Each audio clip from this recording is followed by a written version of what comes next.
एक बार प्रियव्रत जी को लगा कि रात्रि फालतू में ही होती है,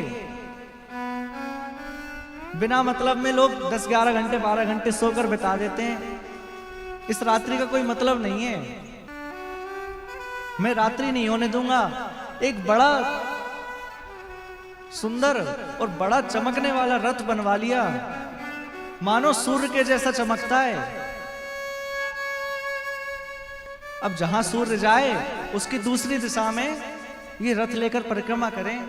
जैसे अमेरिका में और यहां में होता है ना कि यहां दिन होती है तो वहां रात होती है, तो जहां सूर्य रहे उसकी उल्टी दिशा में ये रथ लेकर पहुंच जाएं और परिक्रमा लगाएं पूरी धरती की। तो लोगों को यही लगे कि अभी रात हुई नहीं है। 7 दिन बीत गए।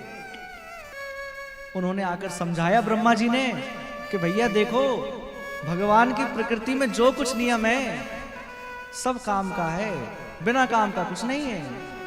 अरे रात्रि भी होती है तो रात्रि में योगी जन भजन करते हैं, सांसारिक रात्रि में सो जाते हैं और चोर रात्रि में ताला चटकाते हैं। तो रात्रि बहुत काम की होती है, भगवान की प्रकृति में गलत कुछ नहीं है, सब काम का है। एक व्यक्ति था, वो नास्तिक था, उसको भगवान की इस प्रकृति पर बड़ा संशय था कि भगवान ने ऐसा क्यों कर दिया, ऐसा क्यों नहीं किया। उसके मित्र के साथ एक बार कहीं निकला, आपस में चर्चा कर रहा था कि भगवान में बुद्धि नहीं है। समझने के लिए समझा रहा हूं मैं, बड़े ध्यान से सुने आप लोग।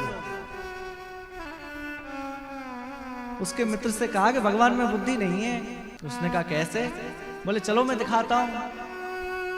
रास्ते में जा रहे थे, एक जगह देखा कि छोटी सी बेल लगी है, उस पर बहुत बड़ा तरबूज का फल लगा है। तो उसने कहा देखो, मैंने कहा था ना भगवान में दिमाग नहीं है, भगवान में अकल नहीं है। अरे इतना बड़ा फल और इतनी सी बेल पर लटका दिया।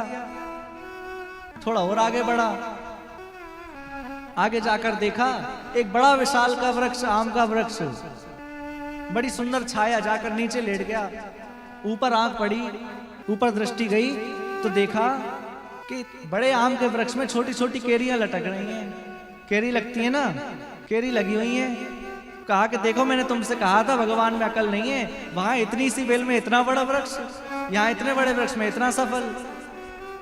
अरे बड़े वृक्ष में बड़े फल होने चाहिए, छोटी बेल में छोटे फल होने चाहिए।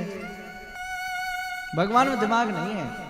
अब थका तो था ही, आंख लग गई, कहीं से हवा का झोंका आया और इतनी जोर से झोंका आया कि ऊपर से एक केरी टूटकर सीधे गिरी उसकी नाक पे। अब जैसे ही गिरी तो एकदम उठा, उसने कहा कि भगवान, आपने जो कुछ किया है बहुत अच्छा किया है। अगर वो बड़ा वाला वृक्ष यहाँ होता तो आज तो मेरा गोविंदाय नमो नमः हो जाता। आपने जो कुछ किया है सब अच्छे के लिए किया है।